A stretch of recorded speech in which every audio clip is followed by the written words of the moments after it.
What is going on, the beautiful people of the sports world? Two-Tone Sports here. We're getting back into mock draft season. I love it. I love the mock drafts. Love the prospects. It's really the reason I watch college football. So let's jump into the video. Let me know who you guys want your teams to draft. Let's get it.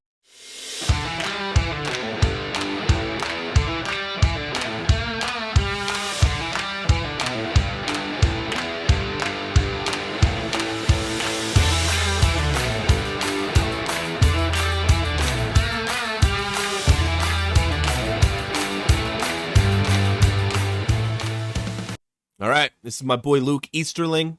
We've done him in the past, but made it in October in the NFL season. Let's see how this thing's shaking up. I have my own opinion probably through some of these picks. I'm reading through this brand new, so you're going to see my live reaction. So obviously we got number one overall pick, Caleb Williams. That's pretty unanimous across the board.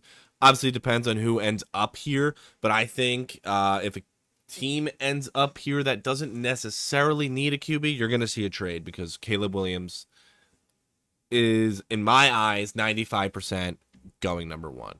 So Chicago Bears taking Caleb Williams. Justin Fields is nowhere near the top of the list when it comes to the Bears' problems, but if you end up with this pick, 100% they have to take Caleb Williams. Now, back-to-back picks. This is from the Carolina trade. This is from moving back from last year out of number one, and I would love this pairing. I absolutely love this pairing. You grab Caleb Williams, number one. Marvin Harrison Jr., number two. Insane. The bigger needs are at offensive tackle and pass rusher, but it's hard to imagine the Bears passing up on the chance to pair Williams and Harrison. Penn State offensive tackle Fashanu deserves strong consideration here, as well as Joe Alt. But I do agree with this. I think if Bears are 1 and 2, you have to go Marvin Harrison. You have to go Caleb Williams. To be honest, tackle's kind of deep, I'm going to say. Meaning there's going to be enough talent in the second round where you can do that. But, yeah. Number 3, Vegas, Drake May. This is interesting, all right? And the reason this is interesting, Jimmy G. And they say it right here, even if Jimmy G was able to stay healthy, the Raiders would still need a better long-term solution at QB. May hasn't exactly lit up the stat sheet through the air this season, but he has all the traits. He kind of gives me a little Jay Herbo vibes. Gives me a little Jay Herb vibes. But I think this is a great pick for them. If the Raiders are here, they either have to consider tackle. If they're deciding to go with Garoppolo, they have to consider tackle here. Offensive line, edge. Yeah, Chandler Jones not on the team anymore. You got to have somebody opposite of Max Crosby. Wouldn't be shocked if like Jared Verse here, but I don't hate this pick. Got the Broncos. There he is. They have to ride with Russell Wilson, right? So, again, Fashanu, tackle out of Penn State. He was going to be a top guy last year if he decided to come out. So, Wilson has shown signs of life so far this season. Yeah, Fashanu could have been a top 10 pick last year, just like I said, but he'll be even more polished and experienced after another season in college. I absolutely expect this kid to be a top 10 pick, if not 5, all depending on somebody values Joe Alt over Fashanu. So, got the Vikings here. What happens here if the Vikings truly end in the top 5? What do? Cousins is putting up the numbers, right? You got Jefferson, you got Addison. They need some clear help on that defense. Could use some offensive line here. I don't know. Let's see what they got. I don't like this pick whatsoever. I don't think Shedeur Sanders is coming out. I really don't. I don't see it. I really don't. I don't think they should move on from Cousins. Yeah. I don't like that pick. Jets. Home run pick for the Jets. I find it very hard to believe if they end in the top 6. Or top. I'm going to even say top 15. All right, because that defense is very, very good.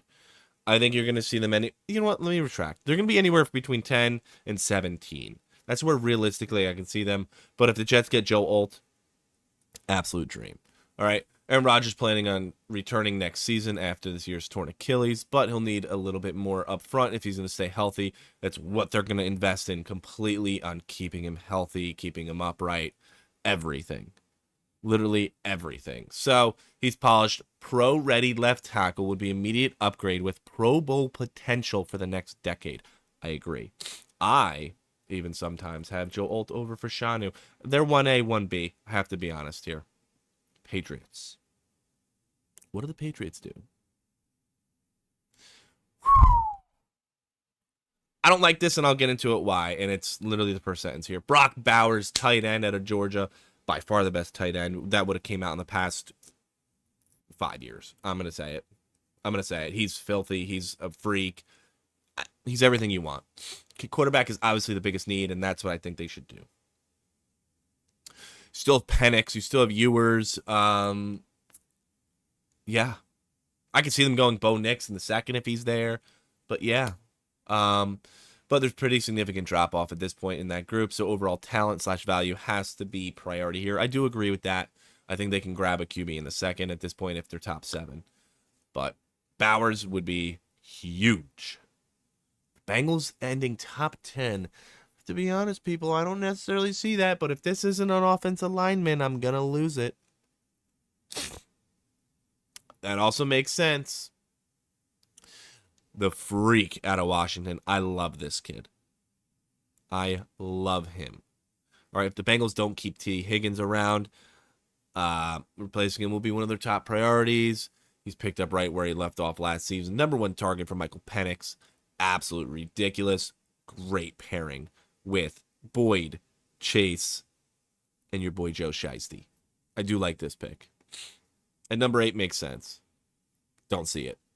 Like, you can't tell me the Bengals are going to draft before the Cardinals. I don't know. Who we got? Yeah. Yep. I see that. Jared Verse. Absolute freak show as an edge. Would have been a top pick, again, last year. But now they're seemingly out of the running on Caleb Williams. The Cards need to focus on rebuilding the rest of their roster around Kyler Murray. That means adding as much overall talent as possible on either side of the ball. In this scenario, points them to an instant impact pass rusher in Verse. I do agree, and I also think they should be going QB in the second, if not offensive line. How about the G-Men? I'm not high on Daniel Jones. They really, really, really need offensive line. That's what their thing is. Me personally, I think the Giants need to take Evan Neal, kick him into guard, get your tackle. Let's see.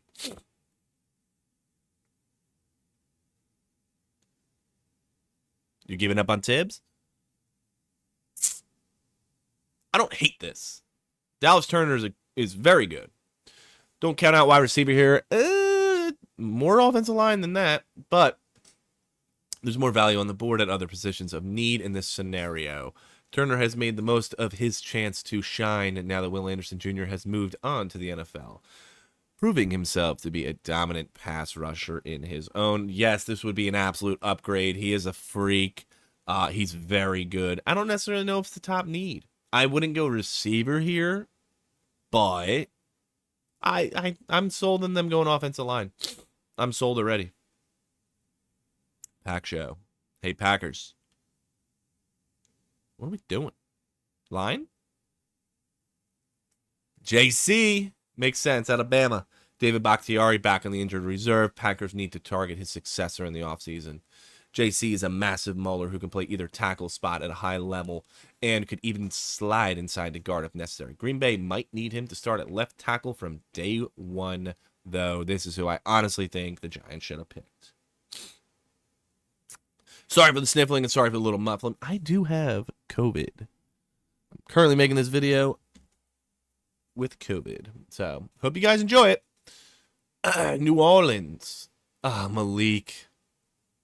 Damn, Malik and Slant Boy together is kind of nuts. Offensive line needs the bigger need, but without a worthy prospect at the slot. Yeah, I agree with that. The Saints would be wise to take advantage of a loaded receiver class. Neighbors is a well-built pass catcher who can win in multiple ways, but does his best work as a big play machine after the catch. I'm very high on Malik Neighbors. He's probably my wide receiver 2 or 3. I think the 2 Ohio State kids are probably 1 and 2. You could have Malik Neighbors at 3. You could have the kid out of Washington 4. Rome at 4. So we'll see. Cardinals. Kool-Aid, one of the coolest names in this draft. Okay? It's Kool-Aid and Chop Robinson. Those are my top 2 names in this class. Another value pick for the Cardinals who still need help on offense but can't afford to pass up on another stud defender at a position of need. McKinstry has all the traits to quickly develop into a shutdown corner at the next level and brings bonus value as a dangerous return man. I like this. They haven't had a good corner, honestly, since young Pat Pete, and I stand by that. So let's see what my Los Angeles Chargers do here. They could go receiver. They could go defensive end, and I'm projecting the cuts that they're going to do. I don't think Khalil Mack and I don't think Mikey Will is going to be on the team. They could go offensive line. They've been having some health issues, so let's see. Yeah, I would love this. This kid is a freak. Jerson Newton. If you guys don't know who he is, put on the tape, watch him. Anywhere he goes, he's going to be A-OK, baby. This roster is getting old in a hurry, but it's still expensive, which could lead to some uncomfortable cap-cutting measures sooner than later.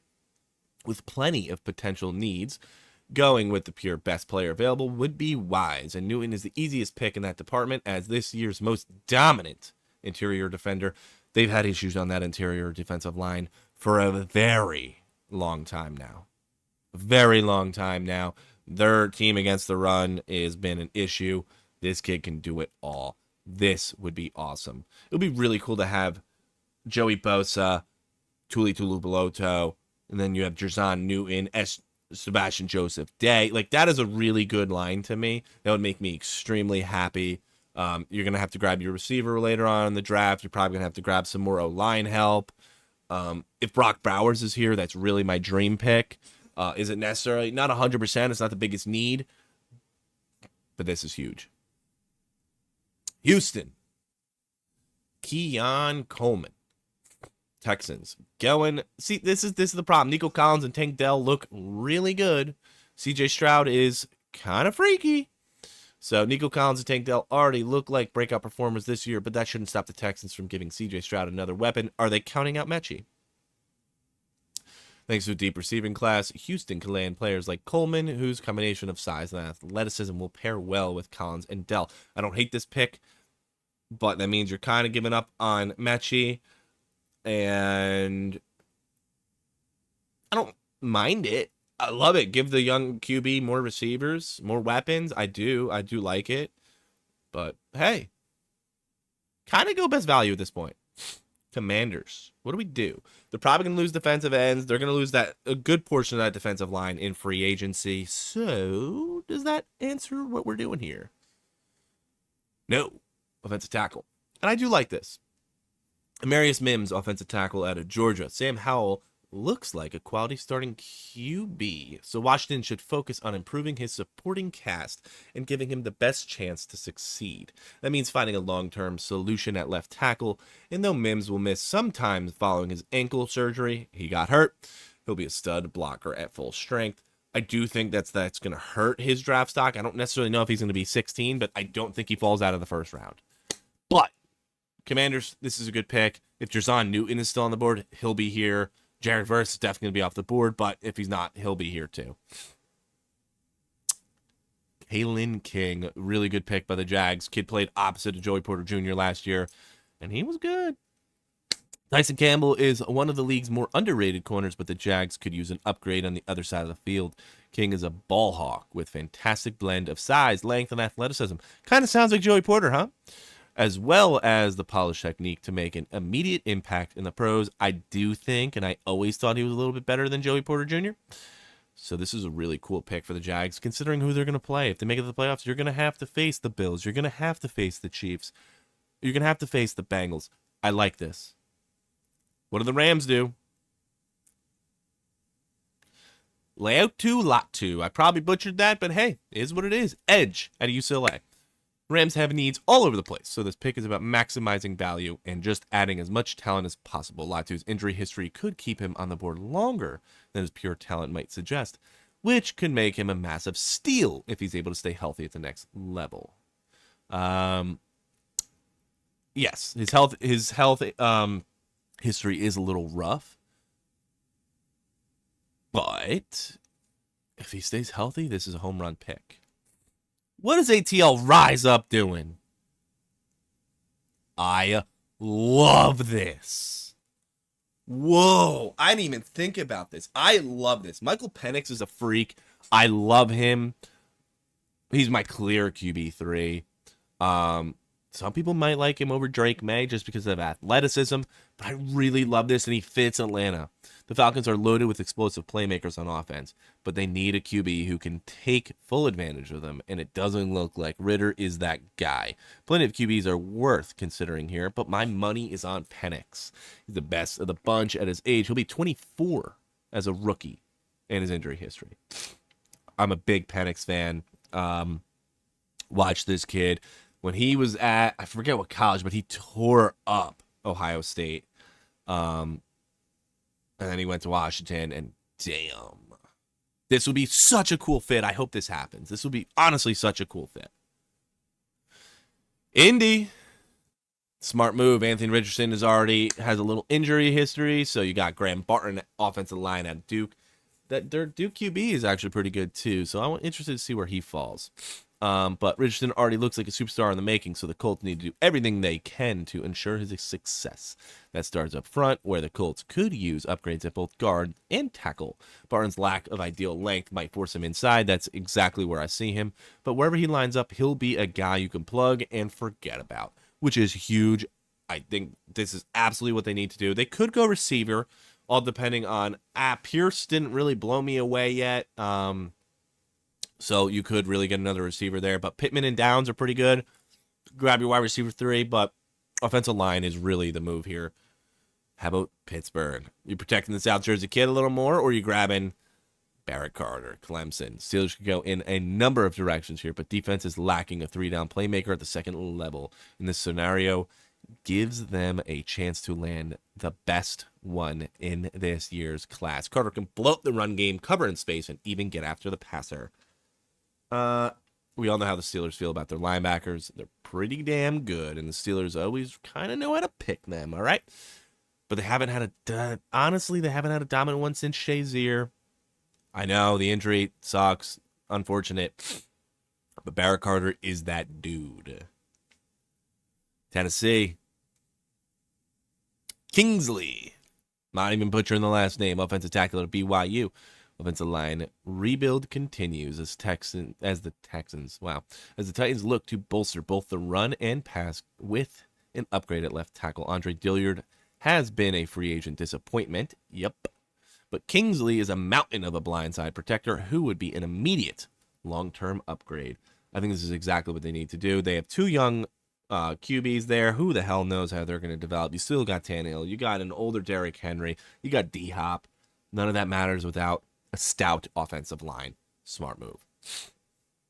What does Seattle do? Leonard Taylor.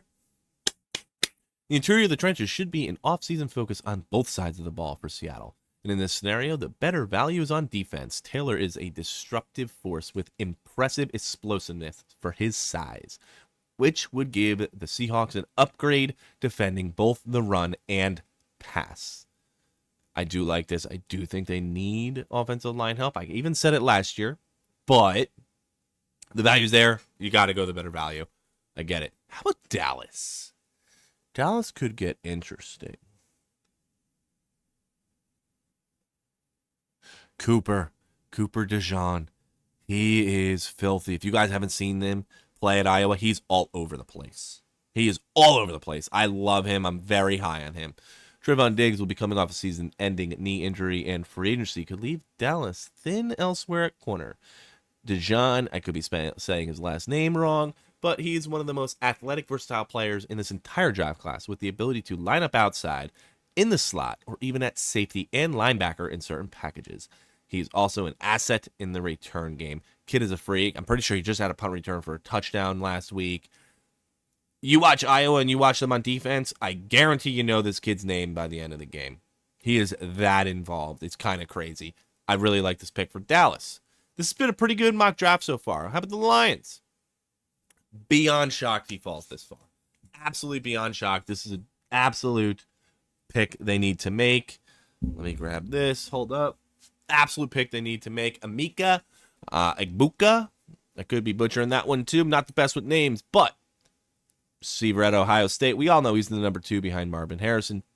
Wide receiver isn't the biggest need in Detroit, but if he is still on the board here, it would be hard to blame them for going this route. A smooth route runner with reliable hands, Egbuka is a polished pass catcher who can make an immediate impact. This would be really cool, bolster that offense, which already looks pretty good. They have to get Jahmyr Gibbs a little bit more involved, but I do like this pick. The value is there. Dolphins. We'll be shocked if they don't pick somebody under a sub 4.4. Well, you can't really count that if it comes to tackles. So, I get it. This is a good pick. Even when Teron Armstead isn't injured, the Dolphins would be wise to bolster their talent pool at offensive tackle spot. Paul has an impressive combination of size, length, power, and athleticism that gives him tons of upside at the next level. We all saw what happened with Tua last year with the injuries. We can't have that happen again.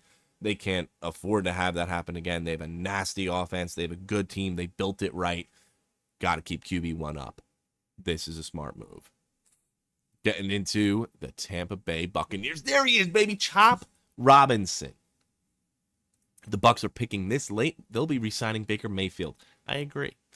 And looking to fill any number of needs elsewhere. I don't know if they'll be picking this late, but Baker's giving a little show this year, despite me not thinking it was going to happen. But good for Baker, man. I really love that he proved me wrong. So cool. The best match of need and value leads them to a loaded edge class where they find an explosive and refined pass rusher in Robinson, who can make an instant impact alongside Shaq Barrett and Joe Tyron. I'm not even going to say it because I'm going to ruin it. I do like this. I find it hard to believe they're going to draft at 27, but hey, that's the way the chips are falling right now. So Chop Robinson's a good pick here for them. How about the Bills? This is smart because Micah Hyde and Jordan Poyer are getting old. They're constantly getting injured. I do like this. So Tyler out of Minnesota, Buffalo's dynamic safety tandem of Hyde and Poyer isn't getting any younger. It's crazy. Literally what I just said. And it's time for the Bills to plan for the future on the back end of their defense. Nubin is a rangy playmaker with a fantastic blend of size, athleticism, instincts, and ball skills that will make him a perfect fit. They really want another Micah Hyde or another Jordan Poyer. Both of those boys out there know how to play the pass, and that's what the Bills safeties and youngins are going to have to do. I do like this. Where do the Ravens go here? Nate Wiggins. They always seem to draft defense. I know they drafted Zay Flowers last year, but they always seem to be grabbing corners all the time. Nate Wiggins. The Ravens need to keep loading up their secondary with as much talent as possible, particularly at corner. Wiggins has been one of the year's fastest rising prospects, showcasing all the traits of a potential shutdown player at the next level. If they're drafted at 29, ain't much wrong with your team. Obviously, you can do that, but hey, I do like the pick. 49ers, JT. I expect him to be a little higher than 30. This kid is pretty nasty, and if he goes and pairs with Bosa, watch out. All right. Even with Nick Bosa re-signing, the 49ers could still add another edge rusher if the board falls the right way. Even with other needs, offensive line and defensive back, passing up a talent fit like JT would be hard to do, and adding him would make one of the league's best defenses even scarier. Do you realize the rotation that this kid would have? Whoa. This is in my eyes at 30. This is kind of a steal and an awesome pick.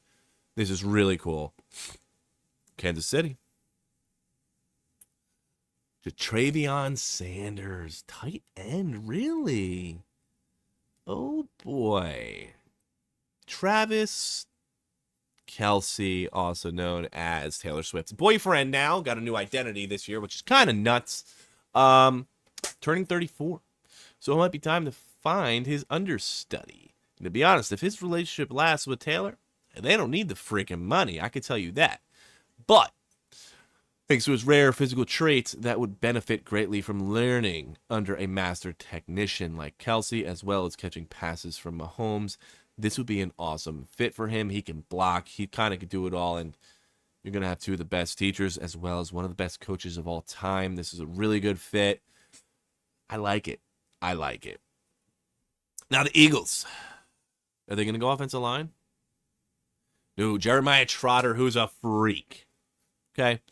Sorry, just going to pass it up. The Eagles don't have many glaring needs, if any, so the chance to bolster their linebacker room with the son of a former All-Pro Philly linebacker would just be way too perfect. Just like his old man, the younger Trotter is a 3-down playmaker, and he's plenty worthy of this spot. Don't be shocked if he doesn't last here. Storybook. Just like Joey Porter last year, this would be storybook. But he's not from Georgia, so this could possibly not happen. Let's skim through the second round here. So Braylon Trice, really good player, going to the Panthers. Bears go offensive line. This is good. Denzel Burke to Minnesota. I like that pick. There's Riley going to the Patriots. QB, second round. That's really good. I like Cooper Beebe. Who else jumps off the here? All right, we got Giants grabbing a receiver. Mason Smith could be a first-round talent. All depends on how he really wraps up the rest of the year. Jack Sawyer, edge out of Ohio State. All right. So the Chargers grabbing their knee. Johnny Wilson, Commanders. This is an interesting pick. I really want to see what he kind of dominantly does in the next level. There he is, J.J. McCarthy going to the Rams. Really? Stetson Bennett. Okay. There, Bo Nix going to the Titans. 3 years where they draft QBs. Travion Henderson to the Cowboys. You know they love their Ohio State. Quinn Ewers to Seattle. I really like that. Kate Stover to the Dolphins. Who else? Xavier Worthy to the Chiefs will be... God, that will bother me so much. That's a great pick. I don't think he goes here at 63. He's going to go higher. So, yeah. I like that. This is a good mock draft. This is a really good mock draft. Man, it's exciting to get back into these. But, ladies and gentlemen, Two-Tone Sports here, reviewing Luke Easterling's mock draft for the 2024 NFL Draft. Thanks as always for watching. Appreciate it. Let me know what if you like your team's pick. And I hope to see you next time. Peace.